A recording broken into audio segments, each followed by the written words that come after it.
I think we are live now. Yes.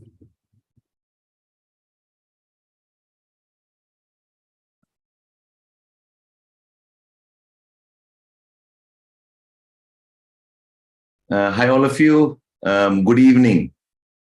I can see Khushi type in. Khushi, our pleasure. Thank you for joining us. Can you confirm if we are streaming properly or not? The voice and the video.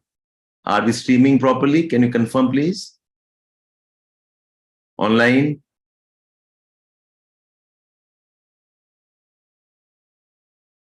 Can you all confirm, please, if I am streaming properly?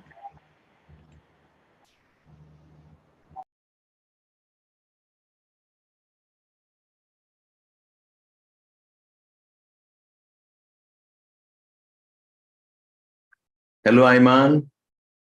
Maithili, Nature, Life with Yogender. So it's Yogender probably. Okay. Good evening. Good evening, all of you. Good evening, all of you. Lal Krishnan, you have joined us. Okay, fine. Okay, so welcome all of you, and I must welcome Shubhangi Madam also. Thank you, sir. Thank you, Madam, for joining us on this live webinar. Thank you, sir. Yeah, you're welcome.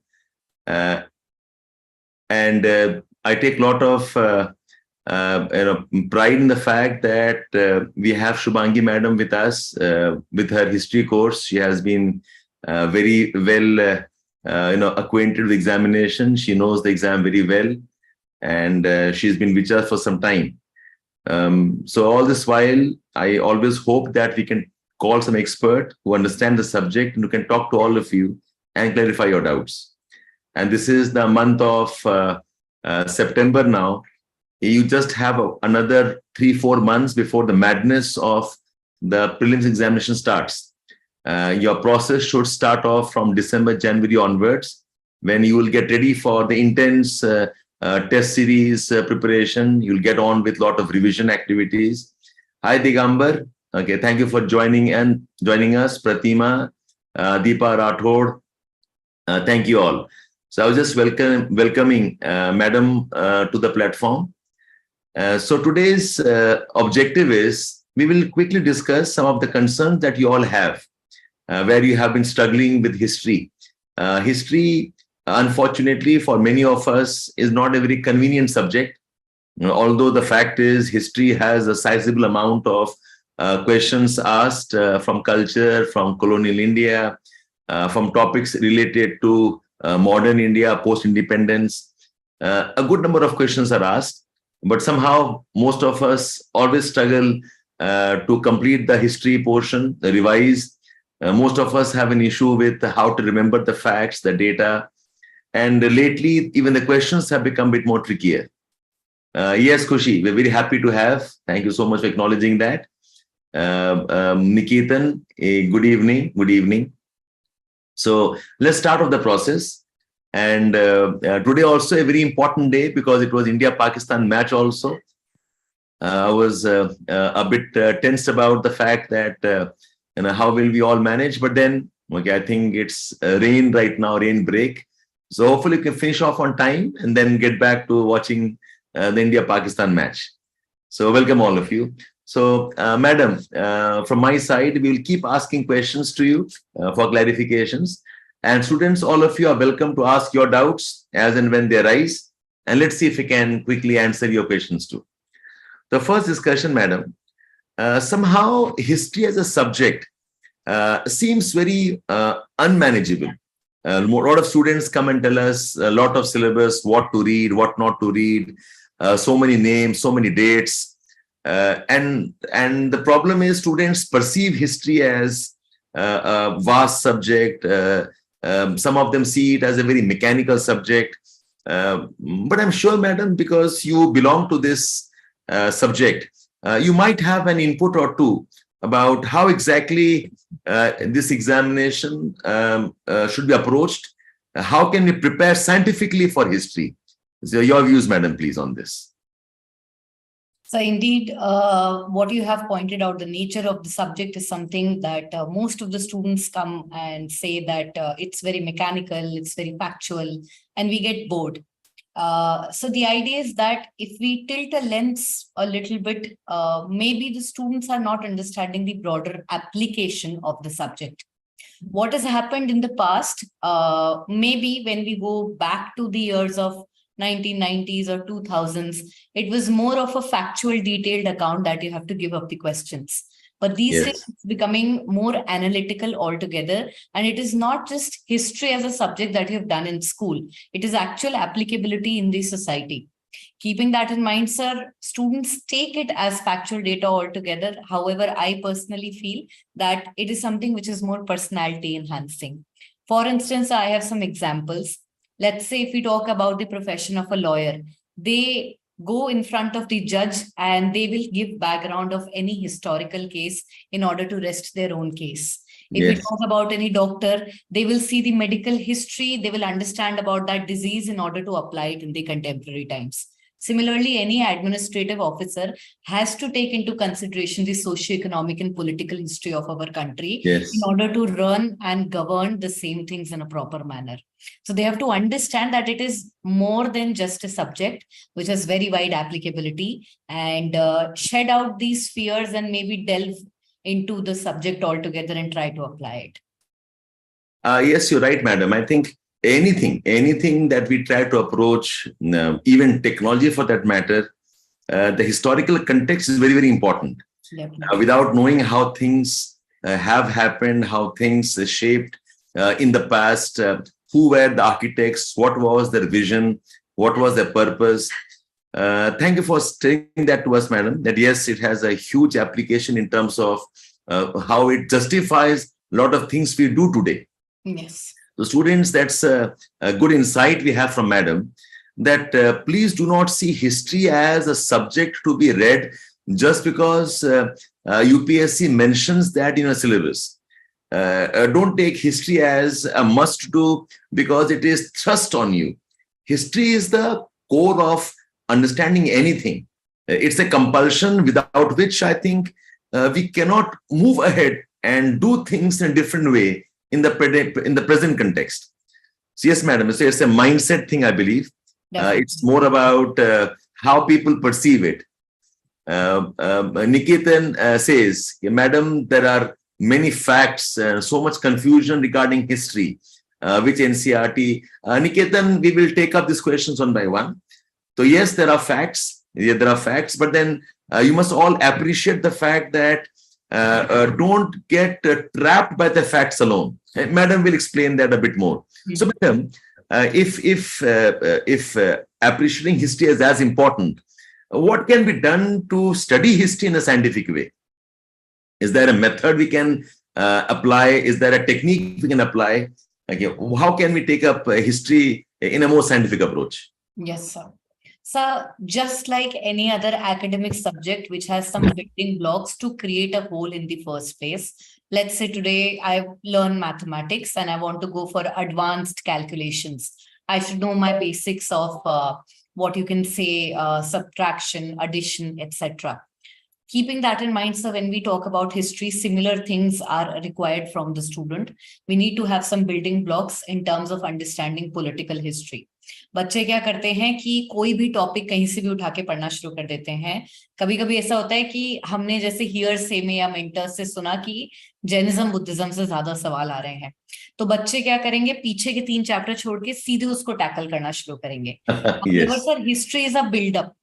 अगर कोई आज मुझसे मेरी personality define करने को कह रहे हैं, तो I will talk to them and tell them about my previous experiences and what it led me to be today. Similarly, sir, when students take up random topics, they get really scared कि मुझे समझ में नहीं आ रहा. तो sir यहाँ पर ये है, एक सीध में हिस्ट्री पढ़ी जाती है, जहां पे एंशिएंट इंडिया पढ़ेंगे तभी समझ में आएगा कि क्या प्रोसेसेस बन पाए जिनकी वजह से मिडिवल किंगडम्स आए हैं. जब मिडिवल किंगडम्स पढ़ेंगे तभी ये समझ में आएगा कि क्यों मुगल्स डिक्लाइन करे और फिर किस तरह से ब्रिटिशर्स पावर में आए हैं. तो सर ये बिल्डिंग ब्लॉक्स, ये कनेक्ट्स जब छूट जाते हैं तो ऑटोमेटिकली स्टोरी डिफिकल्ट लगने लगती है.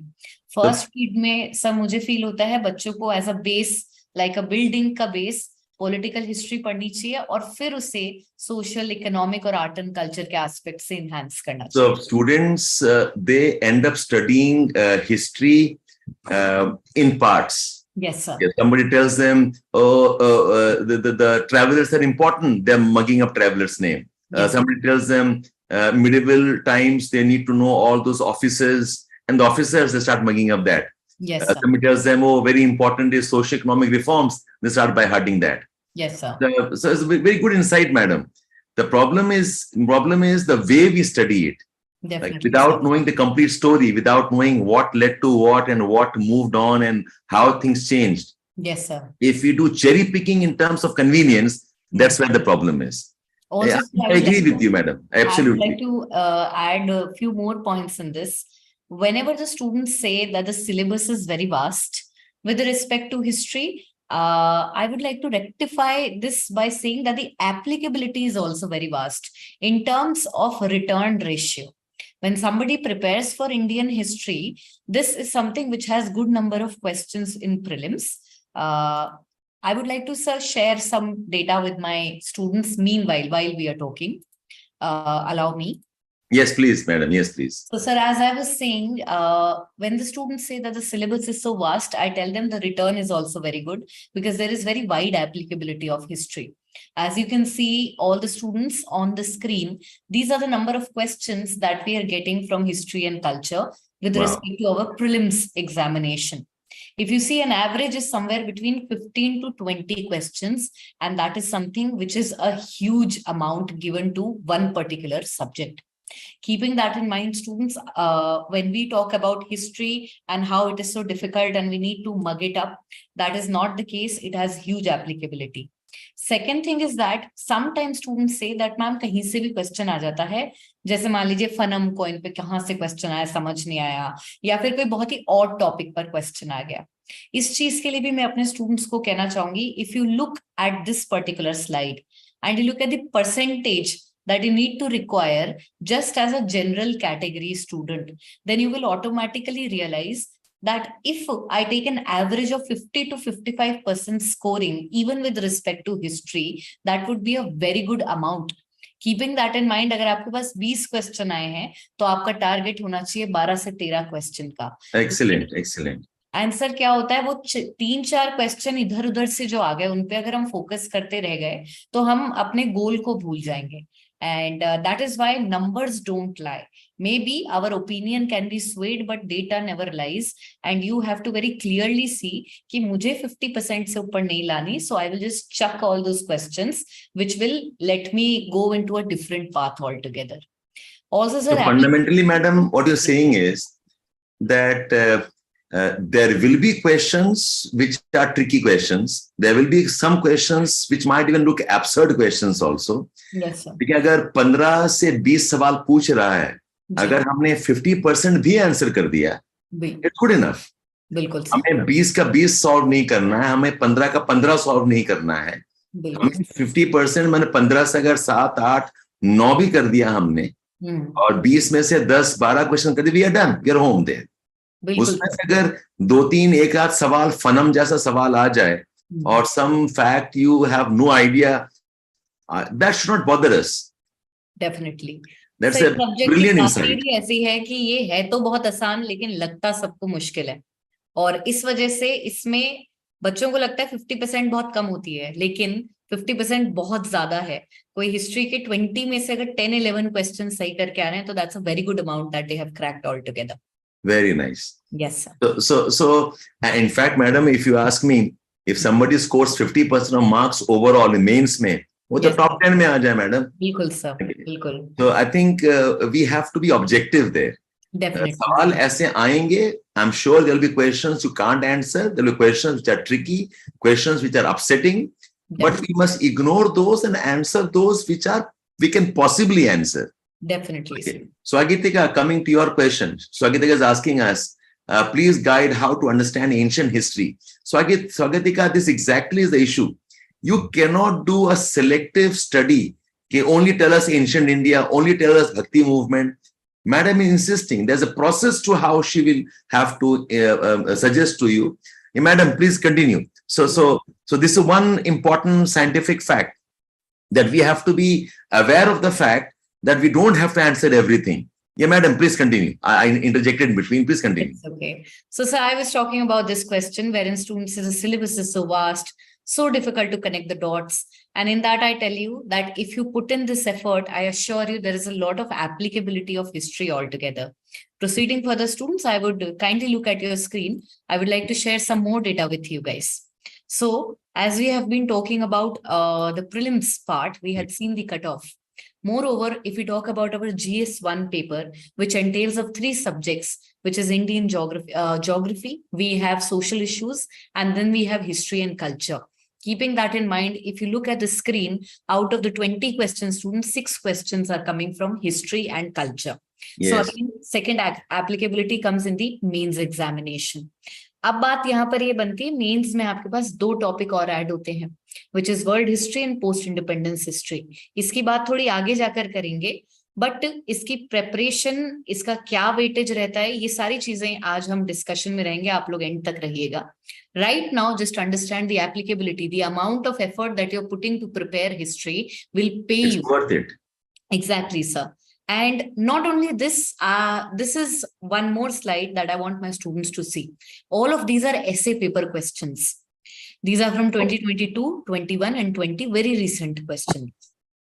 If you look at this, let's look at question number 3. History repeats itself, first as a tragedy and second as a farce. So farce simply means absurdity. Okay, कि दोबारा जो चीज एक बार गलती हो गई वो दोबारा नहीं होनी चाहिए. अब मैं मेरे स्टूडेंट्स को अगर हिस्ट्री पढ़ा रही हूँ, आप इसको कोई भी सब्जेक्ट के बेसिस पर आंसर कर सकते हैं, चाहे वो साइंटिफिक हिस्ट्री का ब्लंडर हो, चाहे वो इकोनॉमिक हिस्ट्री का ब्लंडर हो, चाहे वो पॉलिटिकल हिस्ट्री का ब्लंडर हो, लेकिन इसकी अरेंजमेंट का जो फर्स्ट पैराग्राफ रहेगा that is history. Keeping that in mind sir, अगर बच्चे हिस्ट्री को थोड़ा सा एंड टू एंड प्रिपेयर करते हैं तो इसकी एप्लीकेबिलिटी प्रीलिम्स GS1 के बाद ऐसे पेपर में भी बहुत अच्छी लगती है. So yes. So fundamentally, what you're telling us, madam, we must not appreciate history only in terms of the history paper of GS1. Yes. History has application across. Definitely. And one of the students is just asking us, she was asking how to use history insights. Shiv, okay, if you have the insights, the answers will come to you. The problem is you don't study with the insights in the mind. You study with only facts memorization. You study with the assumption that history is only about the name of the kings and the dates.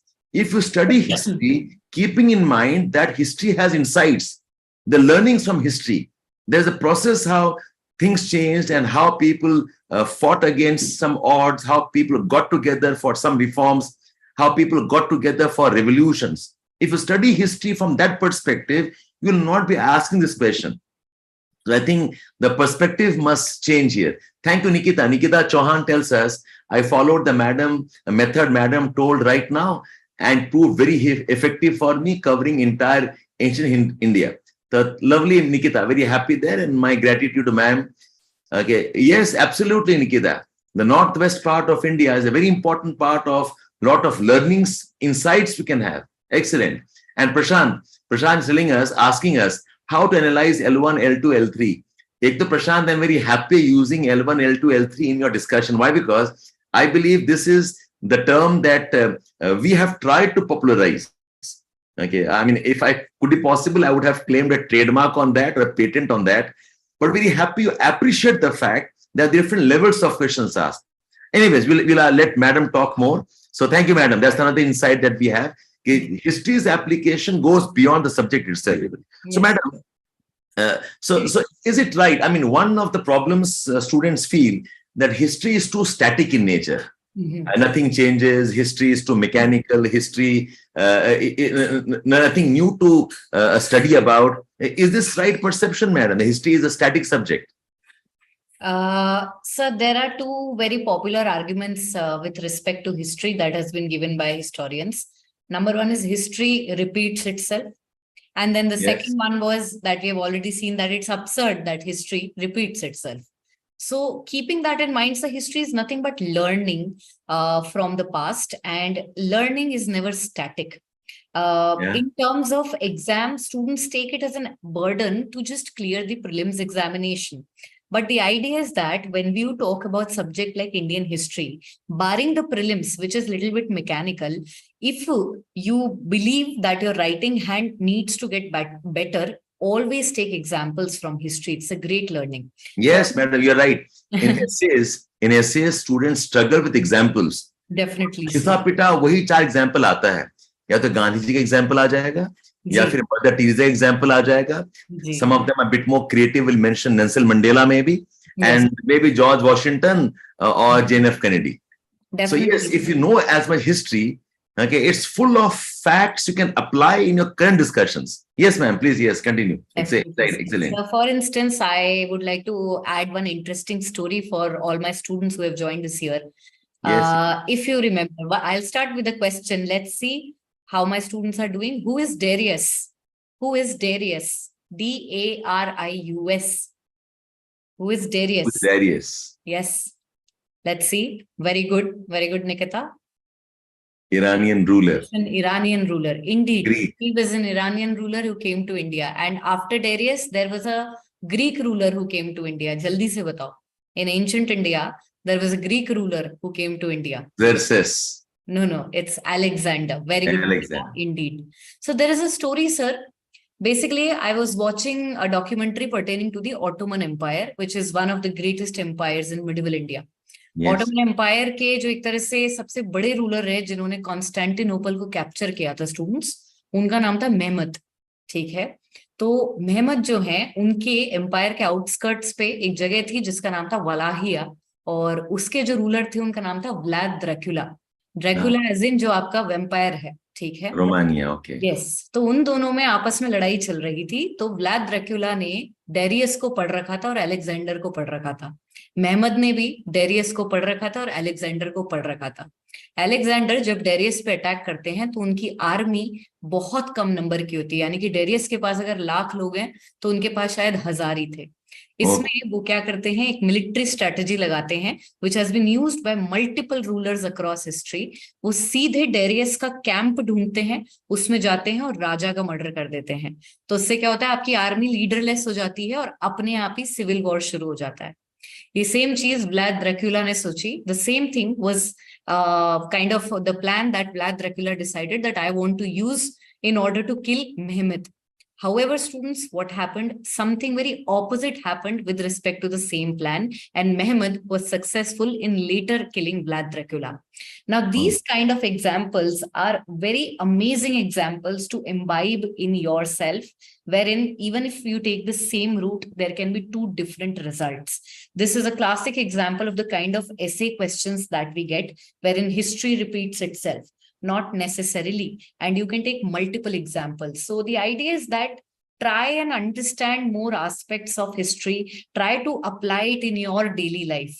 For instance, मान लीजिए कि आपके घर वाले आपको argument कर रहे हैं किसी चीज को लेके कि भाई ऐसे करोगे तो ही ऐसे होगा, तो हिस्ट्री से एग्जांपल्स दिए जाते हैं. Try to imbibe it. Don't make it so mechanical. You will start loving this subject. It's one subject जिसपे सिर्फ political debates होती हैं. So yes, sir, that was one input. I hope you enjoyed the story. Yes, lovely. Okay, Lal Krishnan actually is requesting, madam, please repeat it in English. Okay, we'll be mindful now. We'll mindful there.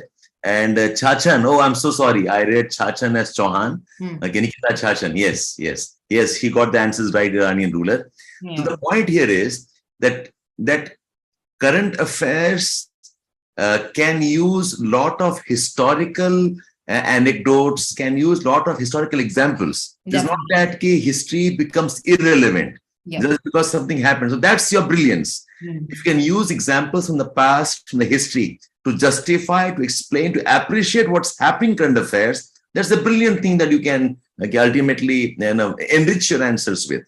Definitely. Yes, madam. Yeah, I get that point there. And so, madam,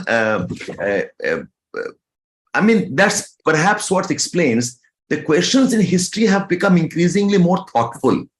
अब जो सवाल पूछ रहे हैं, I'm amazed that by the type of language they use in history now, in the mains in particular.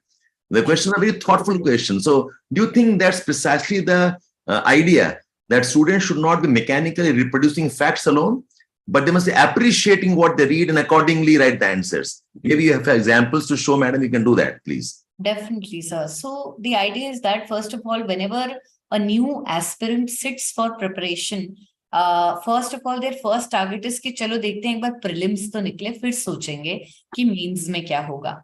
ज्यादातर बच्चे क्या है यही. Madam, my request. Some of them are insisting on. I'm really yes, sorry. Yes. Yes, so I will repeat myself. It's just a bad habit we have from North India. Yes. So basically, what multiple students is that when they begin the preparation, they only think in terms of clearing the prelims examination, and they are kind of short-sighted, thinking that let's see if I clear the prelims, then maybe I'll start thinking about mains. But if you see the strategy of multiple toppers, and if you take guidance from good mentors, they will always tell you to start backwards, start from mains.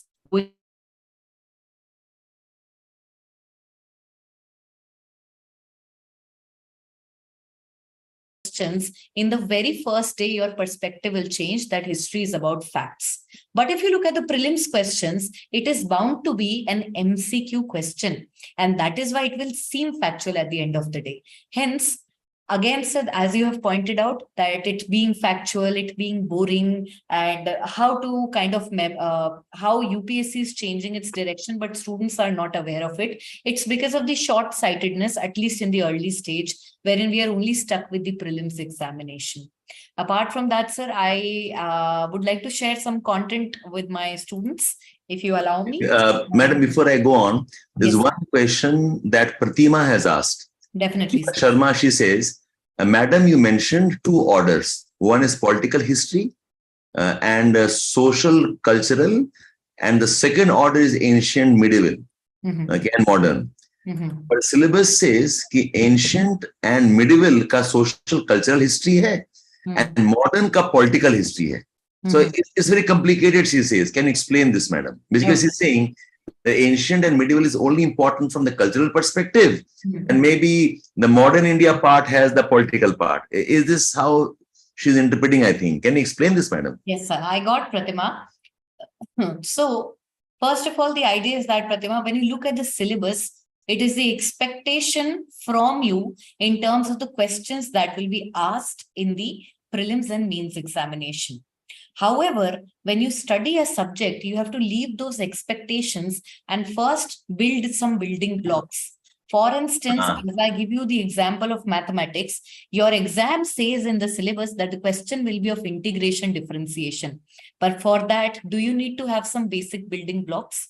Keeping that in mind, even if social history is asked, and let's say in social history, I tell you that tell me about Meghavarman. What will be your first question, ma'am? Who is Meghavarman? And I would say exactly that is why you need to study political history first in order to understand social and cultural history. Coming to the second aspect of colonial India, here, beta, I would like to correct you. It is incorrect to say that only political history in colonial India. There is a lot of socio-cultural aspects. In fact, there's a chapter known as socio-religious reforms, which is very, very important. The developments in education is not political history. So keeping that in mind, what you have seen in the syllabus is just a reflection of the area from where there is likelihood of questions.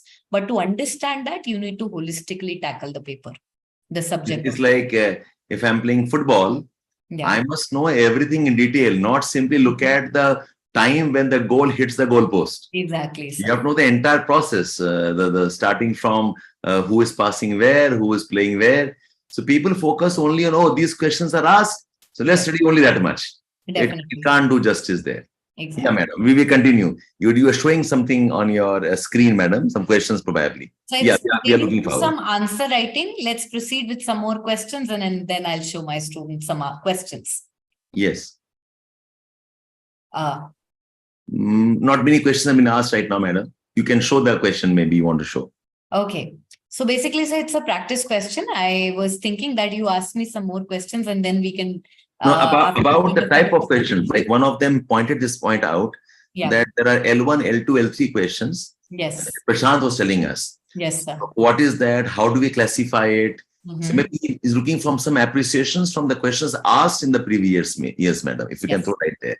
All right.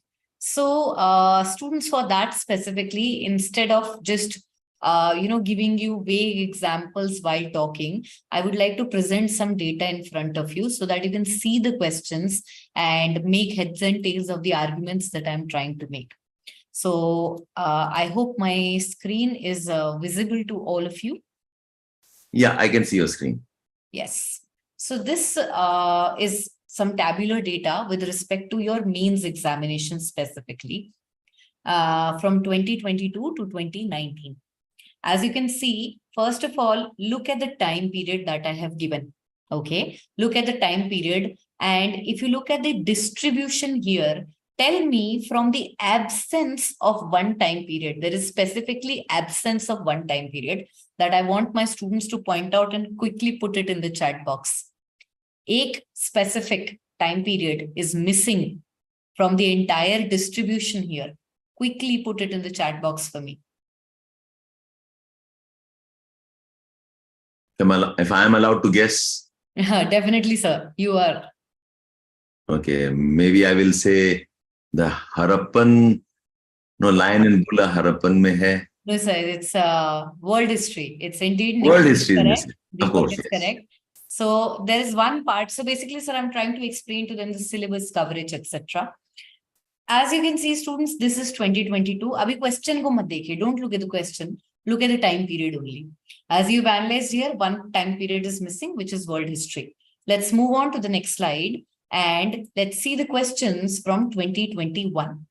Now here, we have all the time periods in front of us. We have a question from art and culture. We have a question from colonial India. We have a question from post-independence and world history. Keeping that in mind, let's move on to the third slide and please observe this and tell me what is missing again. Look at the slide quickly. Again, world history is not there. Yes. World history is not there and post-independence is also not there. And apart from that, one more year just for the enhancement of my students, we have world history, but post-independence is missing. If you look at this data, sir, it's quite evident what I'm trying to justify at this moment. And that is pertaining to the question of students, what to study and what to leave. Whenever students start studying for Indian history, they more specifically ask questions about post-independence and world history. Now here, I wanted to tell them about the applicability. As you can see from the trends of last 4 years, the focus on world history and post-independence history is something that is one question and that too in alternate years. That is one thing that I wanted my students to focus upon. That absence itself is also an answer, whether you need to prepare for something or not. Moreover, sir, if you see the second topic, then it is only classified into art and culture and colonial India, wherein what Pratima had pointed out is actually correct. When we talk about the aspects of ancient and medieval India, it is only art and culture that is being asked in the GS1 examination. However, as I have told, the building blocks is always political history. If you look at the questions these days, let's go to some question from the year of 2022. If you look at the question, sir, the first question itself, how will you explain the medieval Indian temple sculptures represent the social life of those times? As you all can see, students, it's not a straightforward question. None of the questions are straightforward. Yes. So maybe the second. Even other questions, contribution of Gupta and Chola period, some comparison required. Definitely. So, so the idea is that, as you can very clearly point out yourself, that the questions are not something which are very straightforward. They're analytical in nature, and the distribution is also something that keeps on fluctuating. So my point, what I want to tell to all of my students is that whenever they feel really, really confused, bar the aspects of post-independence in world history, focus upon art and culture, and try and write as many perspectives as possible. As also for today's session, we have decided, me and Shabir sir, will take you through a question at the end of it. So, madam, if I'm summing this up, two things become obvious to me. Number one is, history cannot be studied in piecemeal manner. You have to know the entire timeline, the political history, then overlay that social aspects also. Yes, sir. But if we have to spend a bit less time on some area, we can afford to spend a bit less time on independent world history. Yes, sir. Okay, but does not mean just because art and culture is asked, we study only art and culture. That won't be possible. No, sir. That is We never. must study ancient India, medieval India, and maybe colonial India in thorough detail. Even if the questions are art and culture more from medieval India, yes, पढ़ना पूरा पड़ेगा आपको. Definitely. अगर थोड़ा सा कम time देना है, then maybe probably I can give some less time to world history and post-independence. history. Is that right, Indeed. madam? Indeed, sir. Well, But madam, फिर भी I'll say the questions asked here are very deep questions. The questions are again not factual questions. The questions demand to use the facts to justify some discussion, maybe, but it requires appreciation, madam. Definitely. So how can we achieve this? In fact, before we go into the details here, there are some questions here, like Chirag Kumar is asking us, twice he's asked us, madam, how can we start as beginners? What can we do as beginners? And Dhananjay says, I'm happy with what and how madam is teaching. Just that I joined mid-August, so chasing the classes is fast. But I'm grateful to ma'am. So Dhananjay, there's a price you pay to start late, but don't worry. Okay, if you have issues, you can reach out to madam, reach out to us, we'll support you. So madam, maybe in 2 lines, what will you recommend the beginners who are starting off? Beginners, I'm assuming they're giving 25. अभी अगर beginners हैं तो 24 का कोई chance नहीं है. But for 25 attempt, maybe 2 lines में, what can the beginners do? So here I have a single word answer for all my beginner students, and that is start from the old NCRTs. Start from the old NCRTs, and that would be the best recommendation that I could give from my experience. Okay, so beginners, Chirag, old NCRT will remain your Bible. It will be the most important source of your preparation. Am I audible to all of you? Yes, sir, you are. Yeah. So, madam, so is there a process to achieve this level of understanding in the examination? Is it possible? So kindly pardon. I said, is it possible? How can we reach this level of understanding to answer such deep questions? So when we talk about these kind of questions, it's again a step-by-step journey altogether, wherein we keep on a layer, a base of political history of any subject. And after that, we start building the blocks of social, economic history, etc. This is a level in terms of walking within the subject. Then there is walking through the topics.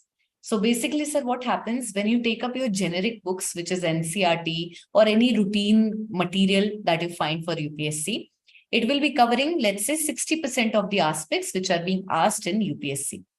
But in that, there are some zoomed in aspects which are not to be found in routine books. Let's say every chapter, every author of ancient India will start with the topic of sources of Indian history. But in that, if they talk about the coins, they will hardly give us 1 paragraph insight with respect to that. But once we got a question pertaining to the trend analysis of Gupta numismatics. Now, that was the idea when the students got stuck. For this, sir, I would like to tell my students, as we in Edukemy are also trying to kind of tackle the same point with respect to our advanced classes. Once we are done with our syllabus, we should take a step back, analyze these special topics which are recurrent themes in the mains examination, and then start separately developing these particular topics and have a 1,000-word write-up on them. Alternatively, sir, as we are also starting a similar kind of effort, wherein students get a little bit constrained, they don't know how to research well upon such topics or how they can be maneuvered in order to create a question. So it is here where the topics of what we say L2 and L3 are covered via the advanced classes in the coachings. And personally, sir, I would say if a student is doing personal mehnat, if they want to do it on their own, then it'll take a little bit time. They'll have to be a little bit patient. It comes after 5-6 months, that essence to write the answer. So students, just reiterating what madam said, and something that we have been trying to promote repeatedly, that your preparation has to go through phases. Just like, we do in any type of work, we first have a brainstorming session, then we get a bit more deeper, know the details, then we know a bit more detail. And then after a lot of iterations, we come to the blueprint. The same about study also. The first round of study is know the subject, know the syllabus, know the names, know the dates, appreciate the events. Okay, then you have to zoom in into more details. So Prashant, what you're asking me, L1, L2, L3. Okay, so L3 levels are a very, very deep type of study. And that's where I would like to pitch to all of you that we offer in Edukemy, we offer the foundation course, and then we insist on the fact that you have to get into the advanced course. Advanced course where we teach you in more detail, where we cover questions in a more analytical way, and we zoom into some areas which otherwise we can't teach in the foundation class. Just now, Madam mentioned the discussion on the numismatics contribution of the Gupta Empire, and what they did through coins and all of that. That's a deep level question. So it's an advanced course that I'd like to pitch. In fact, I'll suggest we'll share the link with all of you online students and viewers. We'll give you a form. If you're interested to know more about our advanced course, know more about what we do in the next level study, please join us. And I believe without that type of study, it will be very, very difficult for you to crack the examination, prelims, and even mains for that matter. Yeah, madam, let's get back to our conversation here. So yes, students, this is the screen. You can all quickly scan this, fill up, and let us know if you're interested. If you're really very keen to prepare for the next level, and some of you have been my students, you all have seen what we teach in the geography session, what we taught in the environment topics, through questions, through model answers. We also will have a discussion of prelims-based questions. So all of you can quickly scan this. If you're keen to know more about us, if you are keen to follow upon what advance is, and for information for all of you, the advanced course for history is starting from 13th of September. So today is 10th. In another 3-4 days, we're starting off with the advanced course of history. It will be approximately about 10 odd classes, or 15 odd for that matter. And we're proud to say Madam will be here guiding you for the history advanced course, which includes additional content, answer writing, and even tests for your preparation. Yeah, Madam. So, Madam, can you address the next question students have, which is how to write answers? What type of answers? What type of writing style is important? How to ace the answer writing in history? Yeah, Madam, please. Okay. So answer writing is one area wherein majority of the students who are very confident with respect to the factual retention are someone who will also get scared at a point of time. I'll take a step back that, ma'am, I'm getting scared or my answer is not in a proper formation. Sir, when it comes to answer writing, the first thing that I tell my students is that you start as early as possible. I don't say that you put in 5 hours every day. You start with the concept that even if I'm reading NCERT, there are questions behind. I should start practicing from then and there. That's the first aspect. Second thing is that when most of my students write answers, what I feel, students, that you lack is your proper presentation. Presentation in the sense, most of the students tend to have a habit of writing in registers, that lined registers. I know it seems like a very small thing right now, but it will become a presentation issue later on when you write in the exact UPSC sheets. Right. What thing is that, sir, if they write in the UPSC sheets, which are available in the market very easily, they tend to know that if I run this side and the second side and the third side, then it is 250 words. If I do the front side and the back side, then it is 150 words. So accordingly, you even learn the distribution of your paper that, okay, this is the length of answer that I have to write, and then I'm good to go. I need to jump to the next question due to the shortage of time. So these are some basic introductions to how to do answer writing. People think, oh, everybody can do this here, but they forget and they start doing it basic scribbling in register. So you start proper. You set a environment before you start answer writing. When you sit for Yeah, as basic as don't write on rule sheets, write on blank pages with the yes, proper margins on all the three sides. Yeah, yes, that's the basic you can start off. Excellent. Yes, ma'am. definitely, sir. And apart from that, when we sit for answer writing, sir, let's say today, if let's say my students are planning to go for a dinner, you will make preparations, you will get ready, you would like to look good, you have a set environment that you want to go in and eat peacefully, right? Similarly, when it comes to studying and answer writing, also specifically, set a mood wherein you are feeling. You get this energy that I want to pour the words that are there in my mind onto paper. It is an art, students, and it is an acquired art. Writing is altogether an art. So the environment and that set mood, I know these are very basic things, but it matters a lot. If you're in a good pace, you will write a good answer. Moreover, sir, apart from that, once you actually sit down to do all of these things, then comes the aspect of structuring and from where we start writing our answers. So, in order to answer that, allow me to share some insights via a PPT. Kindly give me a second. Yes, absolutely. Yes, And before you start off, madam, all our viewers and all our listeners, yes, sir. you please stay back with us till the end. We have some surprise offering for all of you. It's more like a gift from Edukemy, something that I have worked for almost 4 or 5 months. We compiled something which we are willing to offer you free as a goodwill gesture. So stay with us. We'll announce in a short while. Okay, what is that? So yes, ma'am, please continue. Yes, sir. Writing for history. Yes, sir. So, students, we have understood the initial two steps wherein you have the correct sheets in your hand, number one, and then you have a set environment. Once you finally sat down, the point is that how to arrange your answer. Let's say, even if you know your factual data, sometimes the arrangement is something which ultimately creates a blunder altogether. Keeping that in mind, you will have to have a basic sense of answer writing, which I'm sure majority of the students must be knowing. That is a proper dividation of your answer into the introduction, body, and conclusion portion. In that, students, it's not that the introduction is talking about some other topic. The body part is something which is unrelated to the introduction, and then conclusion is something else. That manner in which every line is connected to the next one will be something that you have to focus upon. How will it come? It will come with consistent practice. There is no magic recipe to it. Second point is that, ma'am, when we have a lot of content to present, what is the best way in which a lot of content can be presented? For that, students, as you can see in front of you, I have taken an example from a GS1 question from 2017. It's a question pertaining to socio-religious reform movements, wherein we are asked to classify the women issues.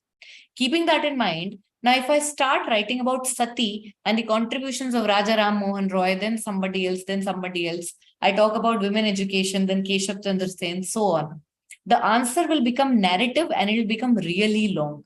An effective presentation is something where you can incorporate a lot of data and give it a good look altogether. Hence, usage of things like flowcharts would be very, very helpful, as you can see here. What I have done is I have flowchart my entire topics or the issues that were faced by women. And under each head, I will give two examples and proceed to the next question. This is something that will help you save time, but present more data. So this is one tip that I wanted to give to my students pertaining to presentation in historical data. The second aspect, sir, as you were also asking me, importance or relevance of maps when it comes to GS1 specifically. Since majority of the question students are encircling around art and culture, and if you're not really good at creating a map altogether, I would say that the cost to benefit ratio is not too much. Ultimately, you will end up wasting time. Maybe if you're giving your optional as history, then representation of maps could be helpful. But in GS1, it has less significance as per my view. On to you, sir. Basically, don't force maps. Doesn't make sense. Yes. If you can draw nice, fine. But more important is to classify the content under some heads, maybe. Yes. Again, then you can use flowcharts or paragraphs or narration.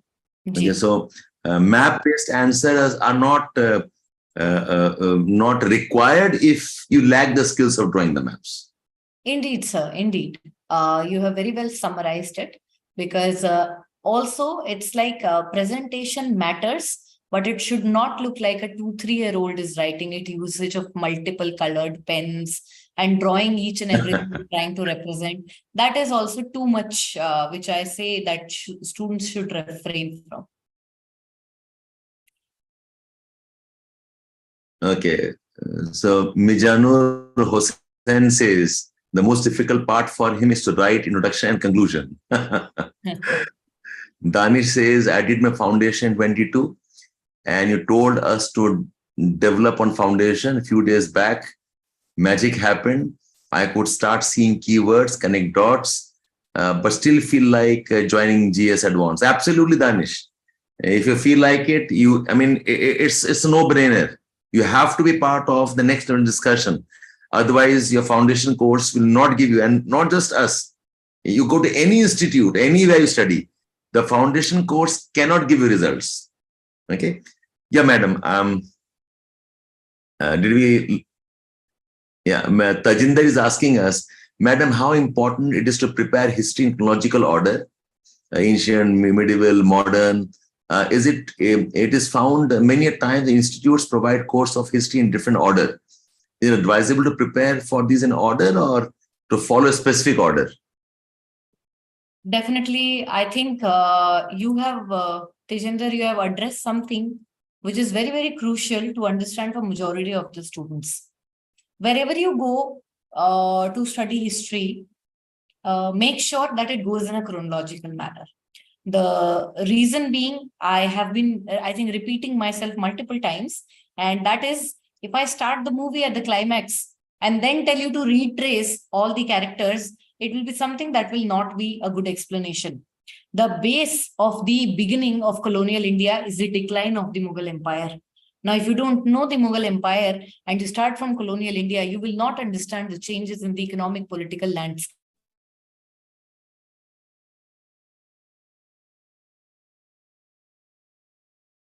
Studied history last in 10th standard. If you're an avid reader and somebody who has a background in history, absolutely on you, whether you want to take up any simple time period and do it. But if not, then definitely go in a chronological order.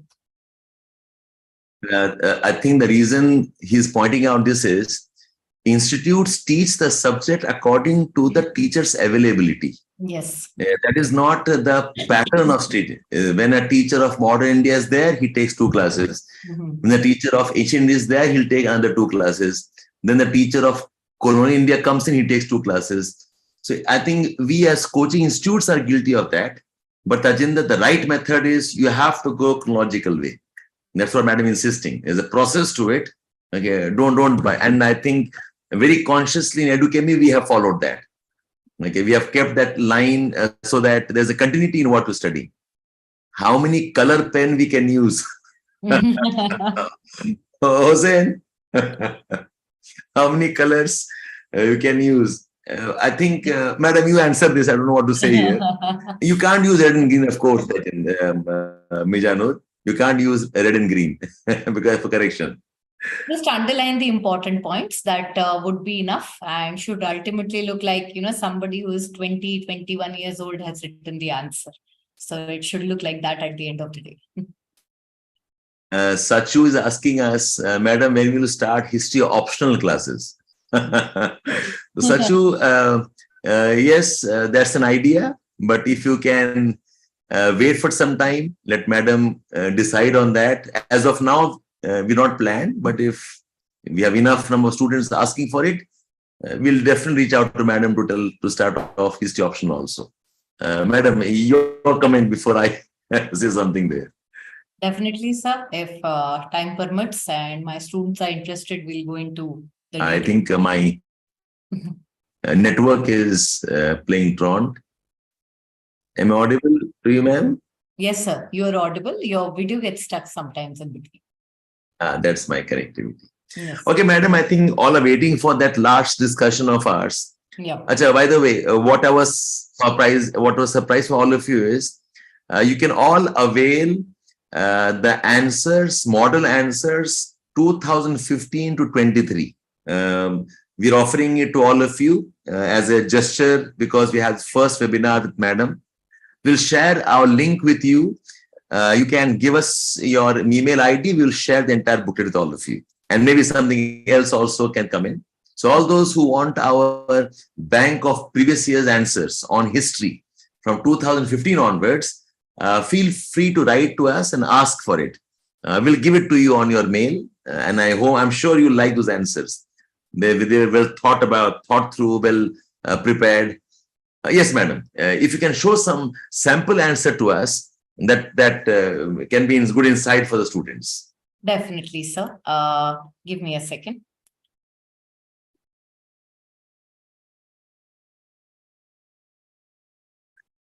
So we have quite a number of fans, madam. Sachu is one fan. He says, amazing how you teach history. Thank you. So, thank you so much. Yes, thank you so much, Sachu. Yes. Really happy that my students are happy with the way I teach. Yes, so this is one question for my students. This is a reflection of what you can expect in the advanced classes, to be honest. As we all know that we are not getting something which is very straightforward when it comes to specifically your art and culture and colonial Indian questions. We need to delve deeper and maybe unleash the artist inside in order to understand the heads and tails of how history is connected all together. In fact, you might think that you sitting in this room might not have been impacted from what have happened 500 years ago, but that's absolutely incorrect, students, and that is something that I'm going to show you when we are going to enter into the advanced classes. We are going to widen our horizons and make more connected history possible altogether. Keeping that in mind, there is one question from 2020. As you can see, this question is something that you can never find in routine sources. It's not a direct question. It is talking about how the Indian philosophy is playing a role in conceiving and shaping the monuments of our country and their art. So whenever we talk about a monument, it is reflective. It is replete with examples of multiple art forms, such as paintings and sculptures. The temple, the paintings, and the sculptures which are embedded within it are something which are all conceived by textual traditions. Keeping that in mind, this word here, Indian philosophy, is simply asking you that what are the literary sources that help you in creating a temple or a stoop, and how the art that you have created in that would be also governed by these texts that were created in ancient India. Now, the question itself, the understanding of the question itself is something that will take a little bit more time to grasp into. You will have to decode these points and try to understand what is it exactly that somebody is asking me. I'll give you one more alternate example before we delve into the answer of this question. Let's say I ask you that imagine an India or imagine colonial India without the presence of Mahatma Gandhi. How different would be the freedom struggle then? Now, if you look at this question, you might get really scared that if Mahatma Gandhi was not there, what could have been done? What would have happened? Nobody knows. It's such a guess mark question. However, students look opposite to that. They are simply asking you that what are some contributions done by Mahatma Gandhi that nobody else has done with respect to colonial India. If you derive out that uniqueness of his personality, that is something which will be lacking if Mahatma Gandhi would not have been the part of freedom struggle. Now, these are the manners in which we start decoding questions, and that would be our step one in the advanced classes. Proceeding further, students, I have also created a sample answer for you guys with respect to this particular question. It talks about the Indian philosophy and how it helps in conceiving monuments in India. Now, in that, if you go to websites of multiple coaching institutes, if you see multiple sample answers, they have given you a generalistic answer about 3-4 lines about temples, 3-4 lines about stupa, etc. What we will bring in the class with respect to the advanced course is that appreciating multiple perspectives and the never-ending ways in which our answer can be formed. You will not be restricted in the class and told that this is your model answer and this is the only way to write the answer. You will be asked to step a little bit further and try and analyze more perspectives. So here is one reflection of widened perspective, wherein instead of taking multiple examples, I zoomed in the theme of Buddhism. With respect to Buddhism, students, as you can see in the body portion, what did we do? We tried to understand the architecture of stup and the sculptures which are a part of the stup and how they should be created as something which is written in the Buddhist philosophical texts. Keeping that in mind, we always arrive at a positive and a neutral conclusion, which is written right in front of you. I'm not going much into detail since it's a 1-hour webinar, but I'm sure you can take a screenshot of this slide and see how the answer is progressing. We are using less factual data, but more connected lines, since putting in facts is anyway not the need of this question. And this question, students, will also negate your ideology that history is just about facts.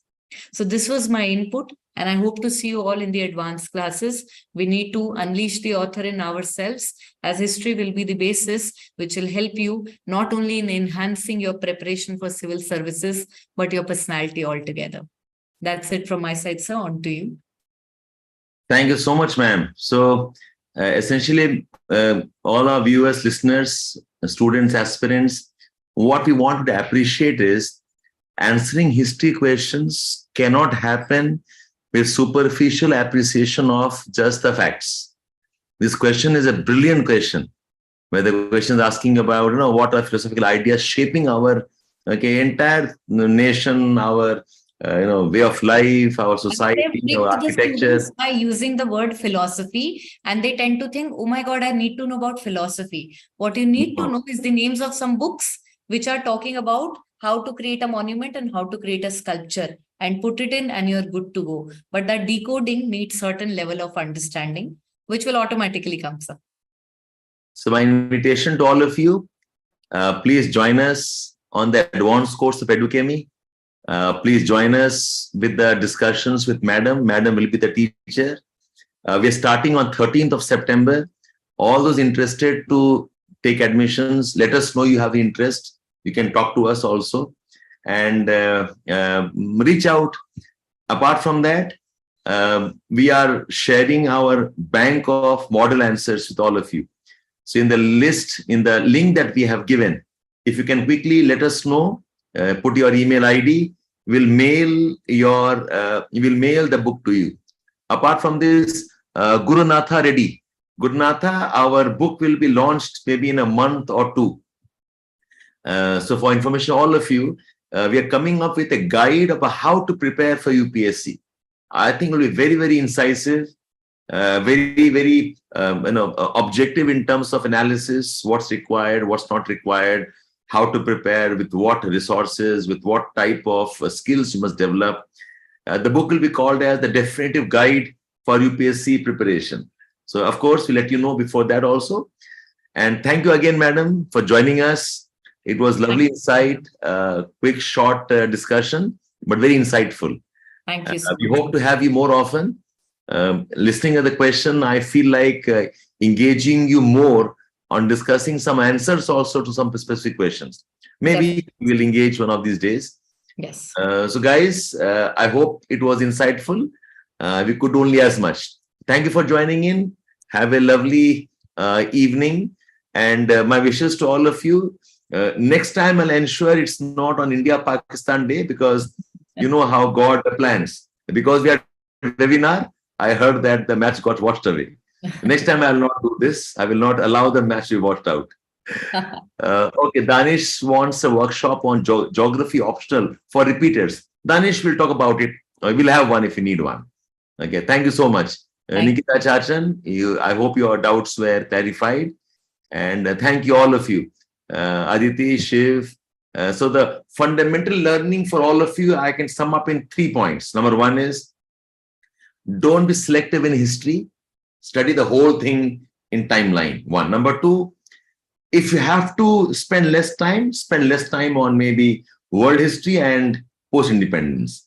Number 3, appreciate the depth of the questions, where facts will be used, but straight factual questions are not asked in mains at least. In the prelims, you will have 15 to 20 questions, and you need not answer all the questions. Even if you get half of the questions right, you are home. And don't ignore history. It is the root of whatever we know, whatever we do.